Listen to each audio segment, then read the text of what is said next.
પછી ward officer સાથે meeting લીધી હતી. આપ બધા જાણો છો કે 7મા નંબરમાં હતી એક વખત આપણે સિટી, પછી 33માં પહોંચી ગયો. આ વખતનું સ્વચ્છતા સર્વેક્ષણમાં શું આવશે એ આપણે ચિંતિત છે, કારણ કે સ્વચ્છતા વડોદરા માટે એક બહુ મહત્વનું એજન્ડા છે. એટલે અમે સ્વચ્છ બનાવવા માંગીએ છીએ. ફરી એને સારું સ્વચ્છ બનાવીને સુરત, ઇન્દોર જેવું સિટી લાવવામાં તમામ ટીમ તરીકે મળીને કામ કરવાની જરૂરિયાત છે. અત્યારે સ્વચ્છતાની જવાબદારી વોર્ડ ઓફિસર્સનો આવે છે, એટલે વોર્ડના લોકો ત્યાં ડાયરેક્ટ જવાબદારી થાય છે.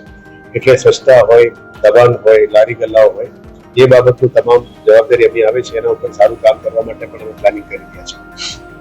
આવનારા દિવસોમાં સિટી ટ્રાફિક માટે પાર્કિંગ જે પ્લોટ્સ છે એ પણ અત્યારે અમે આઈડેન્ટિફાઈ કરી દીધા છે. આવનારા દિવસોમાં એ રજૂ કરીશું અને આગળની કાર્યવાહી જે પણ છે, પાર્કિંગ ગાડીઓ જે રોડ ઉપર પાર્ક કરે છે એને પ્લોટ્સ ઉપર પાર્ક કરીને વ્યવસ્થિત અંદર લઈ જવા માટે અમે નક્કી કર્યું છે.